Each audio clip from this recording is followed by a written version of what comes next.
우리에게는 고아가 아니라 하나님 아버지가 나의 아버지 된다는 사실에 대해서 아버지가 우리와 함께 하시는데, 비록 육신의 아버지는 나와 영원히 함께 할 수 없지만은 하나님 아버지는 나와 함께 하신다 생각하면서 우리에게는 아버지가 계십니다 하는 이런 주제로 말씀을 한번 준비해 보았습니다. 그래서 사도 바울의 말씀에 보니까 고린도후서 6장 18절에 보니까 너희에게 아버지가 되고 너희는 내게 자녀가 되리라. 전능하신 하나님 아버지의 말씀이라고 말씀하시면서 하나님이 어떤 분이십니까? 너희에게 내가 아버지가 된단다. 그리고 너희들은 나의 자녀가 된다고 말씀하시며 우리 하나님께서 우리가 친근함을 가지고 아버지라고 부르시도록 말씀하고 있지 않습니까? 그래서 그 아버지는 어떤 분이시기에 우리는 기도할 때마다 아버지라고 부르는 것이 얼마나 아름답고 자연스럽습니까? 여러분, 우리가 기도할 때에 하나님 아버지, 너희는 이렇게 기도하라, 하늘에 계신 우리 아버지, 이렇게 아버지라고 부르는 기도가 가장 기도의 정통적인 기도의 정상이라고 할 수 있습니다. 물론 예수님이라고 부를 수도 있지만은 예수님의 이름으로 아버지께 기도하는 것이지요. 우리의 기도를 받으시는 분은 아버지시라 이 말입니다. 그래서 우리는 아버지라고 부르며 기도하는 것이 제일 좋은 기도의 모범이라고 할 수가 있겠습니다. 그런데 그 하나님은 어떤 분이신가 하면 하나님은 먼저 선하신 분이라고 하나님을 소개하고 있습니다. 우리보다 하나님을 더 가까이 하셨던 나훔이라고 하는 선지자가 하나님을 이렇게 소개하고 있습니다. 나훔서 1장 7절에 보니까 여호와는 선하시며 환난 날의 산성이시라. 그는 자기에게 피하는 자들을 아시노니라. 여러분, 우리 새해 첫 주부터 하나님에 대해서 우리가 좀 더 깊이 마음으로 알아야 될 부분은 하나님은 참 선하신 분이신데 하나님께 피하는 자들은 받아주시면서 그를 감싸주시면서 하나님이 보호해 주신다는 말씀을 하고 있지 않습니까? 제가 새해에 이 아버지를 소개하는 이유는 우리 한 해 동안 우리의 아버지가 되셔서 선하게 우리를 감싸주시고 보호자 되어주시고 우리의 길을 인도해 주시는 그 하나님께서 우리 모든 성도들과 또 가정에서 예배하는 모든 분들과 또 방송을 통해서 듣고 계시는 모든 분들의 아버지가 우리 하나님이신 것을 마음으로 받아들이시는 저와 여러분 감사할 수 있게 되기를 축원하겠습니다. 또 하나, 아버지는 어떤 분이십니까? 시편 34편 8절의 말씀에 보니까 여호와의 선하심을 맛보아 알지어다.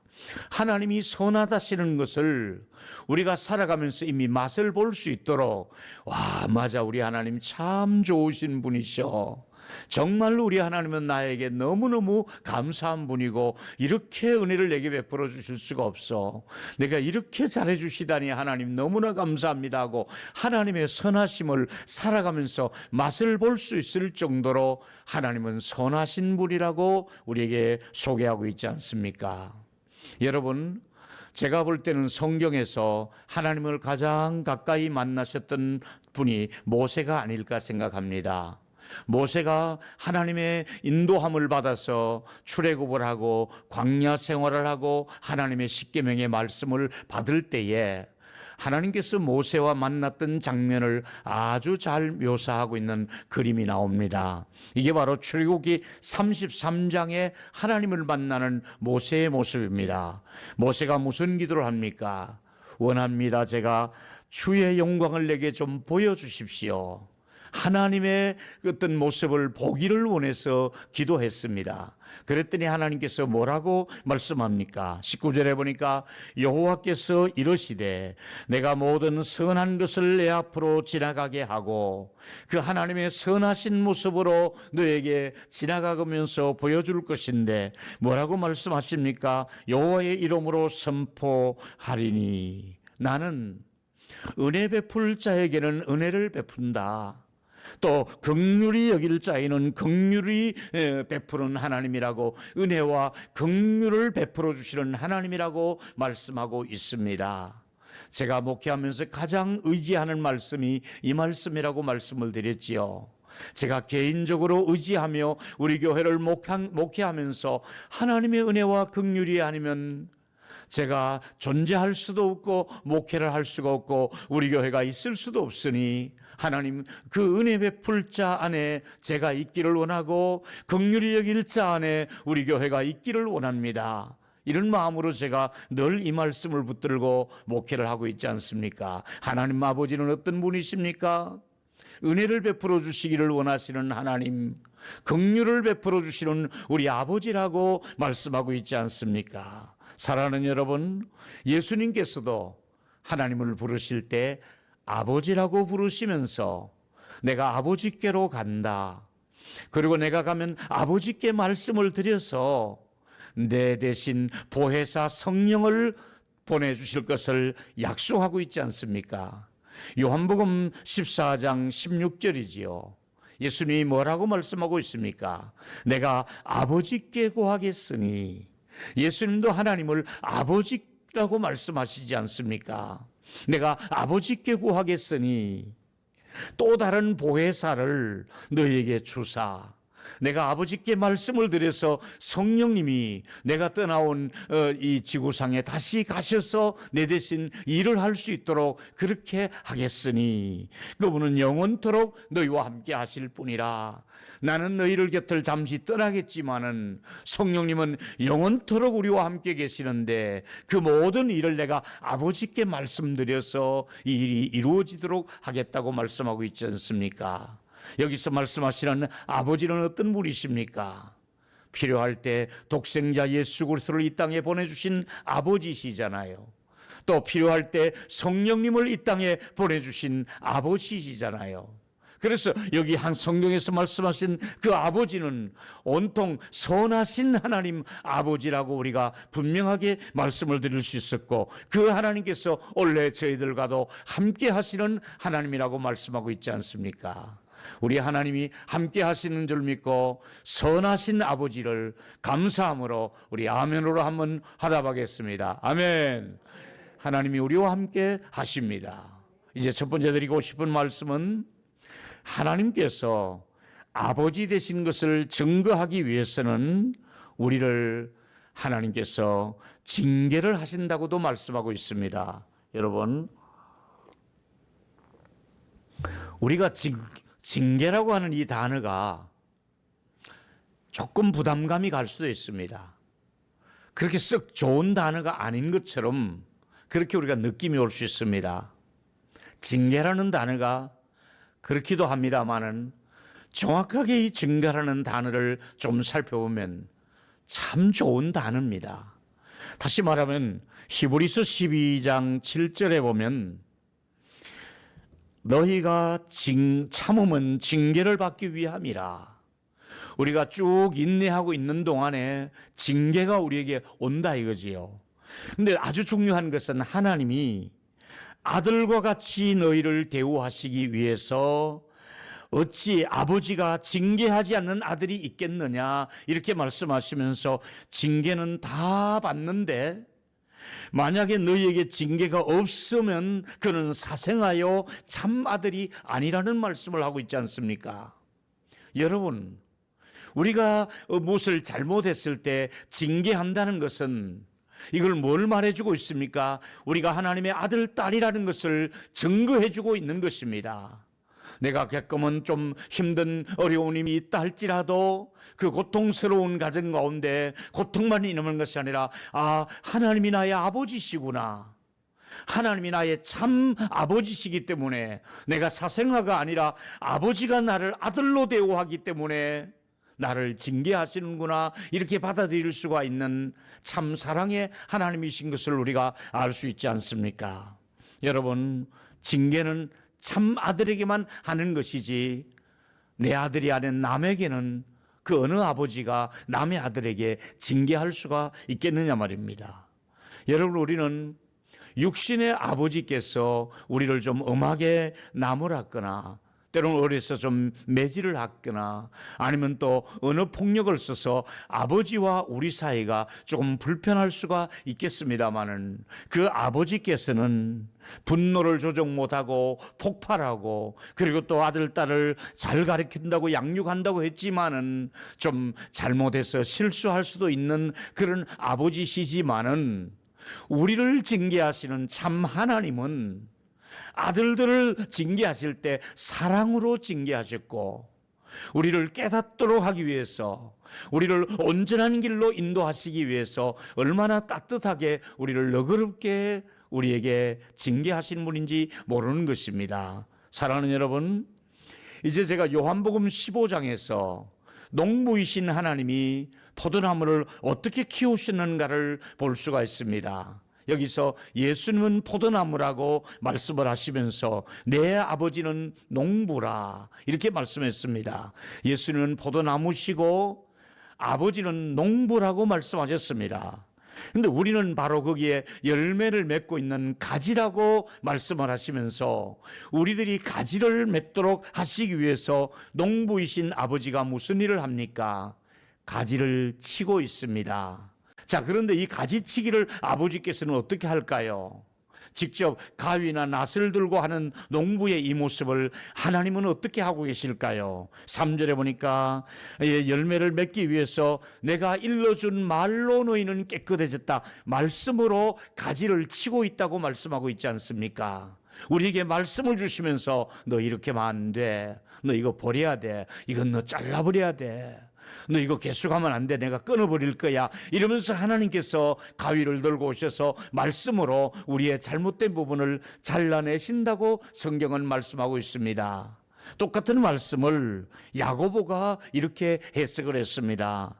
야고보서 1장 21절을 보니까 그러므로 모든 더러운 것과 넘치는 악을 내버리고 잘라내버리고 너희 영혼을 능히 구원할 바 마음에 심겨진 말씀을 온유함으로 받아라.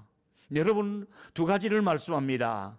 잘못된 가지는 잘라버리고 말씀을 받아들이는 것처럼 우리가 온유한 심정으로 하나님의 말씀을 받아들일 때에 우리가 잘못된 부분이 잘려나가고 열매를 맺을 수 있다는 것을 말씀하고 있지 않습니까? 우리가 여러분 신앙생활에 영적인 열매를 맺고 성숙하려면 잘못된 부분은 새해에 다 잘라내버리고 가지치기를 좀 하고 그래서 열매를 맺을 수 있도록 말씀을 온유하게 받아들이면 더 열매를 맺게 되는 이런 축복이 올 한 해도 있게 될 줄로 믿습니다.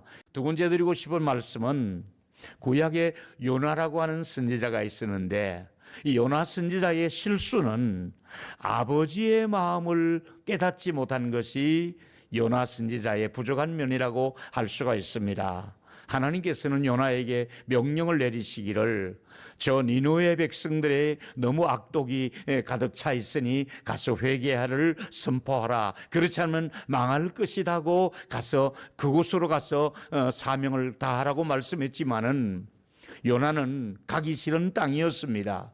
내가 왜 우리나라의 원수처럼 지내는 저 니느웨 사람들이 가서 말씀을 전해야 됩니까? 해서 요나는 가지 않으려고 다시스로 가는 배를 탔지요. 근데 그 배가 파도가 치기 시작하면서 많은 사람이 그냥 손해를 보고 어려움을 겪게 될 때에 그가 제비 뽑히고 바다에 던지우게 될 때 물고기를 예비하셨다가 그를 삼키게 되고 그는 그 물고기 뱃속에서 살아서 울부짖기 시작하고 드디어 하나님이 그 물고기를 명해서 어디로 갑니까? 니느웨 쪽에 가서 토해놓게 됩니다. 그래서 물고기 뱃속에서 살아나온 그는 니느웨 성에 들어가서 외치기 시작합니다. 이 성이 망할 것이라고 외치게 됩니다. 그런데 이 반응이 어떤 반응이 일어납니까?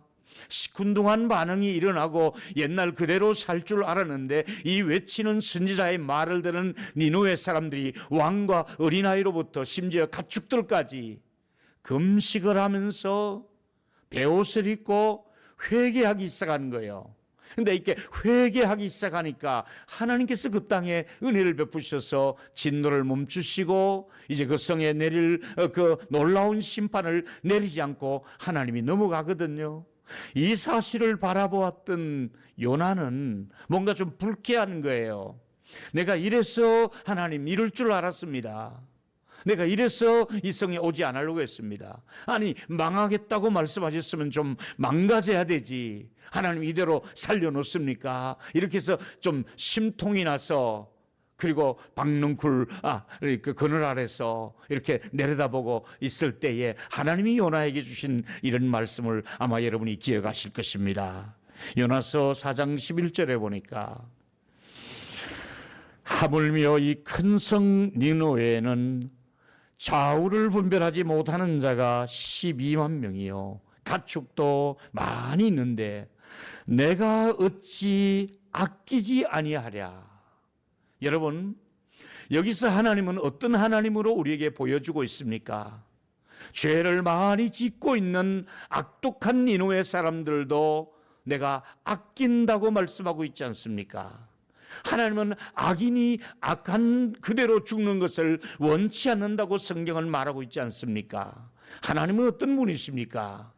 죄를 지은 백성이라도 아끼고 싶은 것이 하나님 아버지의 마음이라고 말씀하고 있지 않습니까? 세 번째 얘기는 예수님께서 이 땅에 오신 목적이 아버지께서 원하시는 일을 이루시기 위해서 오셨다는 것입니다. 여러분, 예수님이 이 땅에 오셔서 자신의 마음대로 행하신 것이 하나도 없고 아버지의 뜻을 이루기 위해서 이 땅에 오셨다고 말씀하고 있지 않습니까? 먼저 요한복음 1장 12절에 보니까 영접하는 자, 곧 그 이름을 믿는 자들에게는 하나님의 자녀가 되는 권세를 주셨다. 너희들이 나를 믿으면 내가 너희들에게 하나님의 자녀가 되어서 하나님이 너희의 아버지가 되시고 너희가 아들, 딸이 되는 권세를 주실 것이다. 하나님의 자녀 삼기 위해서 예수님이 이 땅에 오셨다고 말씀하시면서, 특히 또 요한복음 1장 14절에 보니까 말씀이 육신이 되어 우리 가운데 거하심에 우리가 그의 영광을 보니 아버지의 독생자의 영광이요 은혜가 진리가 충만하더라. 아버지가 어떤 분입니까? 은혜와 진리가 충만하신 분이라 이거지요. 우리가 섬기는 아버지는, 우리가 믿는 예수 그리스도는 독생자의 영광이 아버지 안에 은혜와 진리가 충만하신 분인 것을 우리가 알고, 원래도 우리 하나님의 은혜와 진리가 충만하신 그 아버지를 내 아버지로 섬길 수 있는 저와 여러분이 된 것 진심으로 감사하시기를 바랍니다. 아버지 되십니다. 그렇습니다, 여러분. 그리고 요한복음 10장 37절에 보니까 만일 내가 내 아버지의 일을 행하지 아니하거든 나를 믿지 말아라. 예수님이 아주 중요한 말씀하셨습니다. 내가 하는 일이 아버지의 일이 아니라면 나를 안 믿어도 좋다. 이러면서 그 다음 구절에 38절에 뭐라고 말합니까? 내가 행하거든 나를 믿지 아니할지라도 그 말을 믿으라. 그 일을 믿으라. 그러면 너희가 아버지께서 내 안에 계시고 내 아버지가 또 내게 있다는 것을 깨달아라. 다시 말하면 예수님 안에는 아버지가 계신다는 거예요. 아버지의 마음 안에는 예수님이 계신다는 거예요. 내가 아버지의 일을 하고 있는 것을 너희들이 알 수 있지 않느냐. 나는 하나님이 내게 명하신 일을 하기 위해서 이 땅에 왔고, 나는 아버지가 원하시는 일을 하고 있고, 아버지가 내 안에 계시고, 나는 또 하나님이 안에 내가 있는 것 아시느냐. 이렇게 말씀한 것처럼 올 한 해 여러분, 하나님이 여러분 안에 계시고 여러분이 하나님 안에 계셔서 아버지의 말씀을 받들어 이어나갈 수 있는 저와 여러분이 되었으면 좋겠습니다. 하나님 아버지가 내 안에 계신다는 것이잖아요. 그런데 아버지는 아들을 보고 영생을 얻고자 하는 것이 아버지의 마음입니다. 영생을 주시고 싶어 하시잖아요. 요한복음 5장 24절에 보니까 내가 진실로 진실로 너에게 이르노니 내 말을 듣고 또 나 보내신 이를 믿는 자는 영생을 얻었고 심판에 이르지 아니하나니 사망에서 생명으로 옮겼느니라. 아버지께서 보내신 예수 그리스도를 믿고 아버지께서 주신 말씀을 믿는 사람은 아버지가 뭘 원하십니까? 사망이 아니야 생명을 얻고 심판에 이르지 않고 영생을 얻을 것이라고 말씀하고 있지 않습니까? 우리 아버지는 어떤 분이십니까? 우리를 사망의 길 가지 않게 하시려고 예수를 보내주시고 말씀을 주시며 우리를 심판하지 않고 영원한 생명을 주시기 위해서 아버지는 오늘도 우리에게 은혜를 주시는 하나님이시잖아요. 사랑하는 여러분, 요한복음 14장에 또 보니까 23절에 보니까 예수께서 대답하여 이르시되 사람이 나를 사랑하면 내 말을 지키리니. 여러분, 우리가 하나님을 사랑하는 사람은 하나님의 말씀을 지키게 되어 있습니다. 내 아버지께서도 그를 사랑하실 것이요. 여러분, 하나님이 이 세상 사람들을 다 사랑하겠지만은 특별히 더 사랑하는 사람은 하나님 아버지의 말씀을 지키는 사람, 그 사람을 하나님이 더 사랑한다고 말씀하고 있지 않습니까? 그러면서 24절에 보니까 나를 사랑하는지 아니하는 자는 내 말을 지키지 아니한다. 하나님을 사랑하지 않는 사람은 하나님 말씀도 지키지 않고 사랑하지 않는다는 거예요. 여러분, 제가 다시 묻겠습니다. 올 한 해를 여러분이 고아처럼 사시겠습니까? 돌보시는 아버지가 계시는데 왜 여러분이 고아처럼 사십니까? 내일은 불안하다고요? 내일도 하나님 아버지가 내 아버지 되신다니까요. 올 여러분까지 금년에 아무리 어려워도 하나님이 먹이시고 입히시고 보호해 주셨잖아요.